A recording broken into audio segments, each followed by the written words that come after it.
watching PowerNation. Today on Music City Trucks, our lo-fi project is close to laying frame. But first, we need to add some finishing touches. And we clear the way for this frame to hit the ground. Plus, we'll give it some extra stopping power. And we'll strip these ugly accessories off and buff and polish for a brilliant finish.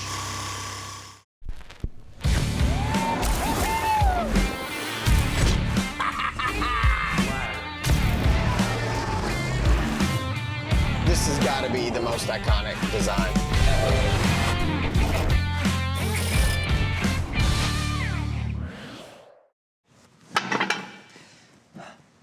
Welcome to Music City Trucks. I'm Eric Smart, and today, as you can see, we finally got our S10 mini truck back here in our own shop.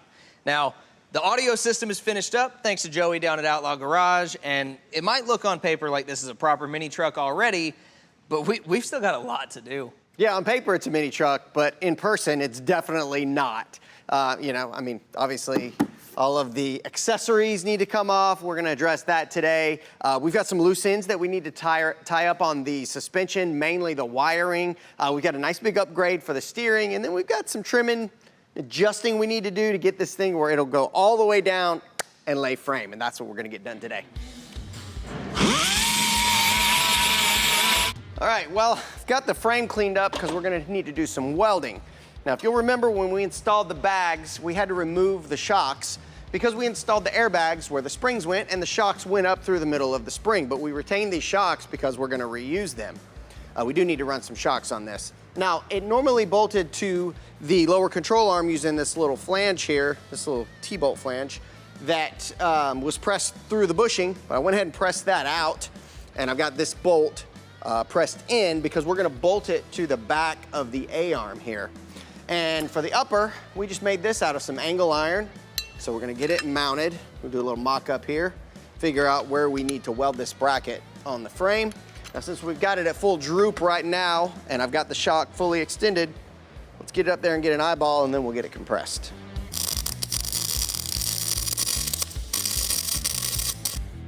Not bad.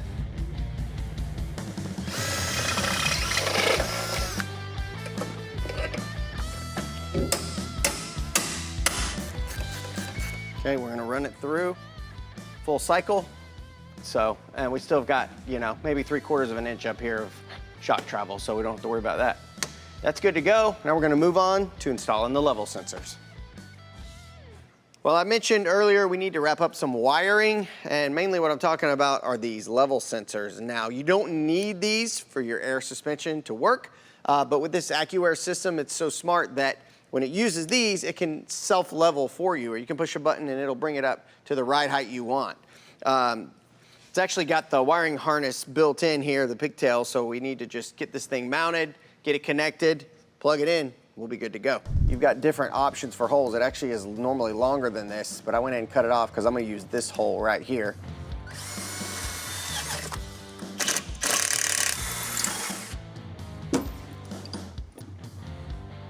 So I just need to figure out where this is gonna mount. With the standoff they provide, it'll come out where it needs to be. So I'm gonna go ahead and drill a hole there. I'm actually gonna leave a little extra because we're not quite at full bump, and then I'm gonna measure from eyelet to eyelet. 5 3/4.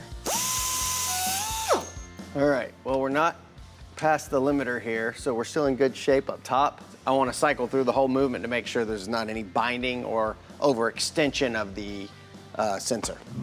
Well, because of the style of steering on these S10s, one of the major problems with lowering these trucks, especially when you're gonna lay frame like we are, is the steering geometry.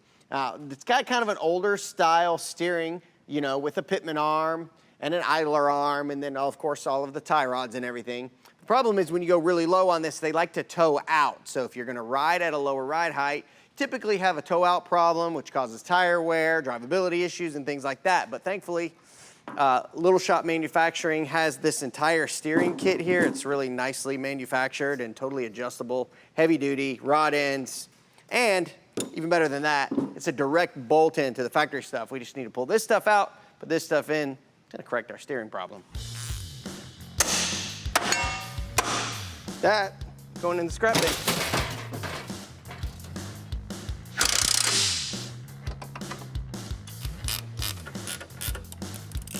All right, that's done. Now that Mark's got our remote shock mounts finished up on the front and all the ride height sensors installed, it's time for us to move on to get this thing as low as it can go. To do that, we're gonna need to make sure that everything underneath is above the scrub line. Now, what is a scrub line and how do you find it? This right here at the top side of your straight edge is gonna be known as your scrub line. That is the lowest point of your frame, and that's where everything needs to be above so that you can actually lay your truck all the way out. The exhaust is also in the way up here. See, nice and easy. Looks like that cross member's next.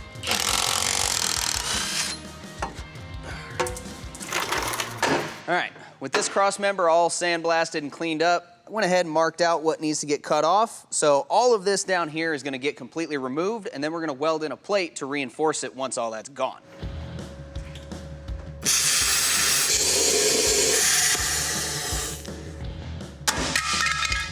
So now, I'm gonna cut a plate to weld in there, and then we'll be ready to put it back on the truck.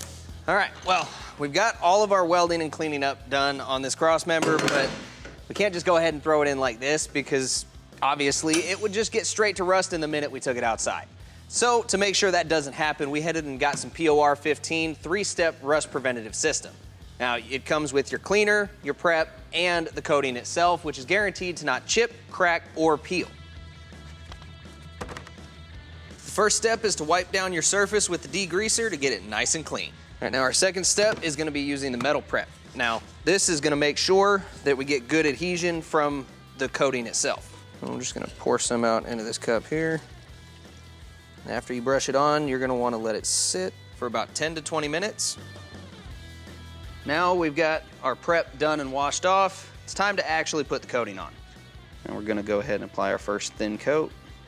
This stuff prevents rust from occurring by protecting the metal from further exposure to moisture, and it's made in the USA. Once the first coat is applied, let it sit for about 2 to 6 hours, add a second coat, let that dry, and it's ready to go. Coming up next, we get rid of these pesky dents and dings without breaking the paint or the bank. We'll be using a whale tail, and that actually slides between two panels. Well, as tempting as it would be to go ahead and lay this thing out now, we can't do that yet because there's just not enough clearance with these wheels and tires, but our new wheels and tires are gonna be here soon. But the time has come for us to do what we, and I know you, have been waiting for. Yeah, it is finally time to remove all these absolutely awesome custom accessories on the outside of this S10. Awesome's not the word I would use, but it's gonna be very satisfying doing this. You know what helps with these? What's that? Heat. These accessories don't use the best double-sided tape, I'll tell you that. This is the worst double-sided tape I've ever had the displeasure of working with. I'm gonna work on this hood scoop. Wow. Well, it's just the most useless.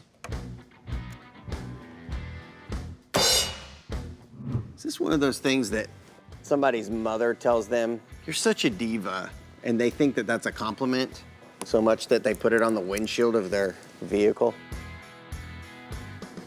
What you doing back there, Eric?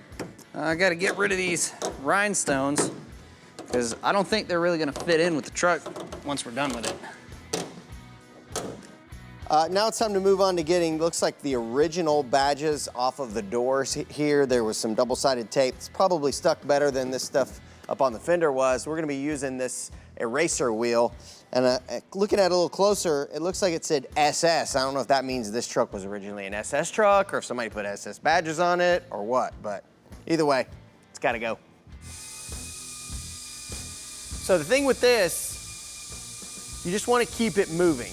If you stay in one spot, it'll burn through. And we definitely don't wanna do that. All right, it's gone. Well, getting all of the flashy accessories off of there surely made this truck look a lot better. Now, we did have big plans to do a big fancy paint job on this truck, but we're kind of running out of time and we don't want to shortchange something like that. So what we'd like to do is get the truck looking as good as we can without breaking this paint to kind of restore the current state of paint job. And we're going to do that with several different things. One is going to be paintless dent removal. To do that, we've got the guys here from Dent. Now, PDR is a very specialized skill that I don't have. So I'm gonna get out of the way, let these guys do their thing. The first dent I'm going to tackle today is this sharp dent on the cab corner. And for those that are not familiar with our business, it's nothing like conventional where you have to grind and sand and use body fillers to repair the dent.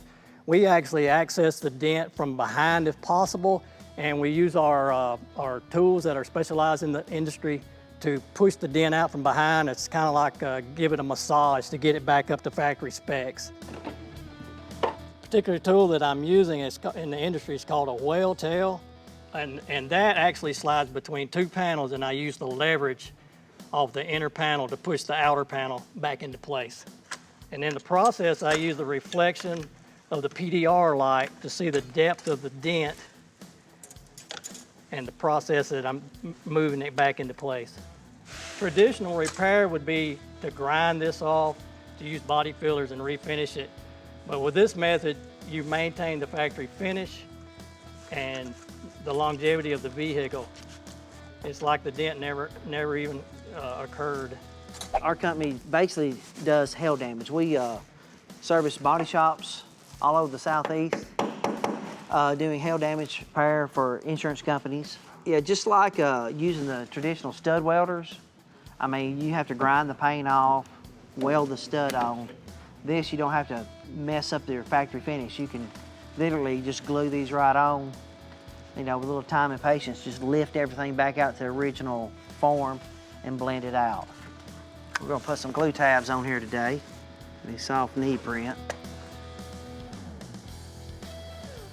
It's a glue that will adhere to paint without messing up the paint, or the temperature will not mess up the paint. And as it bonds to it, it will stick to it, and you can, like I said, you can take the lifter and it will raise it up, and you can watch the metal actually contract. And we'll grab a mini lifter, get that little pop.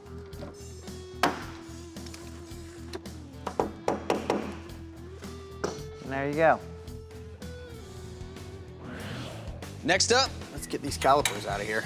we throw some new brakes on our S10 and finally reveal our new wheels and tires. These things are the quintessential mini truck wheel. Well, our mini truck's coming along nicely.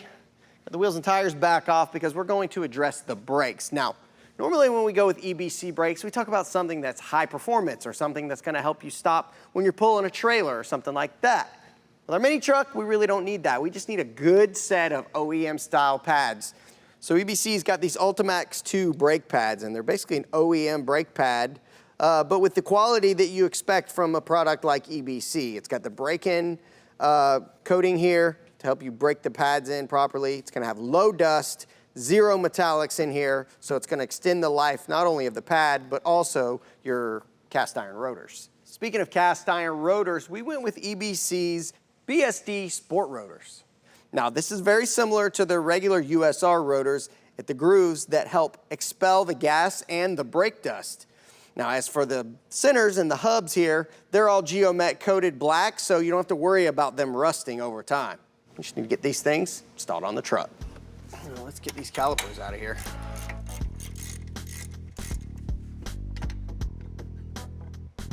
Oh, these pads, whew. This is a good example of some pads that have seen their best days. If they cracked here in the center, that means they could unadhere from the backing plate. And you can also see these have metallic, they have steel inside of them, and that's what is really hard on your rotors. But on the EBC pads, they put a knurling on the back of the pad to keep the pad from becoming unadhered from the backing plate. Get this dust cap out of the way. Let's see how loose this is. Oh yeah. I think we're gonna go ahead and put some new bearings in here anyway while we're at it. Because if they've been in here as long as those pads have been on here, stands a reason they have been. All right, well, I'm gonna retain this washer and castle nut, but I am gonna install some new bearings. I've got new outer, inner, and the little axle seal. I'm gonna go ahead and get the inner bearing packed first. That way I can get that in, get the seal installed, get the rotor on the truck. You can see how that grease pops up in between those rollers. That's how you know you got it all in there. I think we're good to go on this one.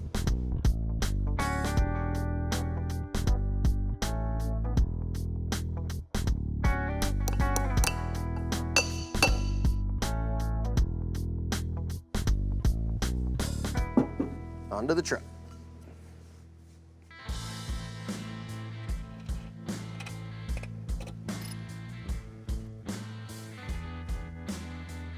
So the idea with these, you don't want it to be real tight because then there's gonna be too much tension on that bearing. But you do want to tighten it so that it seats properly and then back it off until that groove in the castle nut lines up with the hole for your cotter pin.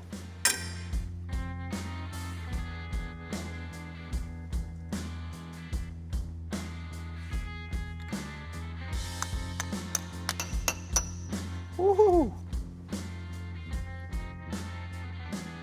Yeah, so these are the Ultimax pads. Basically this OEM style pad, but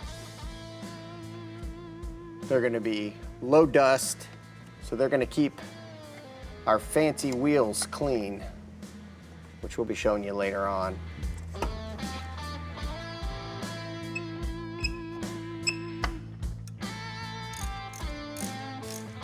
All right, that's all it is for that. Get the other side done, we can get our new wheels and tires installed. Oh, what you got there? Well, I figure since you got those brakes done, it's about time to get the wheels and tires put on. Oh, look at those things. Yeah, I mean, Billet Specialties doesn't get much more 90s mini truck than that. Yeah. Then we got the Continental ExtremeContact Sports. That way the tires can match. We should, Yeah. they probably want to see. Yeah. We got these from Summit Racing, and this is actually a modernized version, this GS53. This isn't the original design of this wheel. It is the same center, but as you can see on the rears that you've got there, they never made them that wide. It did successfully lay frame. Dude, that's a mini truck. That's a real mini truck. Think we did it. Coming up, we buff, wash, and shine this baby up. It's nice and smooth. Then we lay it all out. Well, this, aside from getting the grille, the mirrors, and the taillights put back in, this truck looks like it's just about finished up from 20 feet away. Now, if you get up a little bit closer, you'll see, regardless of the fact that we just washed it and had the PDR done, there is still a lot of spots on this truck that are gonna need to be touched up. You know, we've got some stains, we've got a couple spots that are scuffed and scratched, and we just won't be able to get that out with a hand wash. And I think that driver's bedside is just about the worst part of the truck. And that's where I'm gonna be starting. This has got a few scuffs and scratches on it. I think we can take care of with some products from Sonax. As a matter of fact, we're gonna do a one-stage buff on this, which is gonna buff and polish, and we're gonna be using Sonax's Ultimate Cut. So this is a very dynamic polishing compound. It's actually for cutting and buffing. What it is it's a fast-cutting compound for polishing sanded or severely weathered paint. It's an odorless water-based formula with low dusting and no silicone. Now, as for the buffer, we're gonna be using this Flex Series Orbital buffer that we got from Sonax as well. And for our pad, we're gonna be using the hybrid wool purple pad here, which is also a really diverse piece of machinery. All right, well, one great thing about white paint is it hides a lot, especially when it comes to light scratches, which this truck has a lot of. The bad thing about that is it'll go a very long time without being cut out because they're easy to hide. Down the side here, this truck has been used as a pickup truck, as it should be, for a very long time, and there's a lot of little scratches right through here. You can't really see them very well, but if you listen, there are some contaminants on the outside of the paint that could be contributing to that, but also there's a lot of scratches in there. This Ultimate Cut and the hybrid wool pad are gonna take care of that.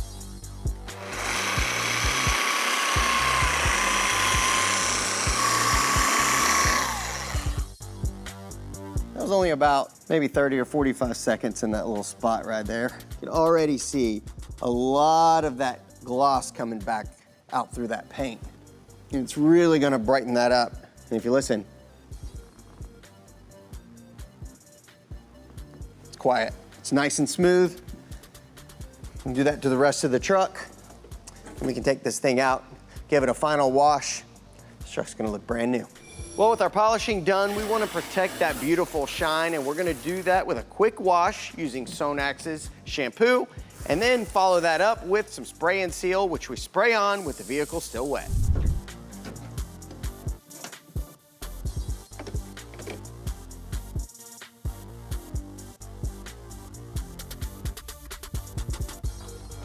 Final touch.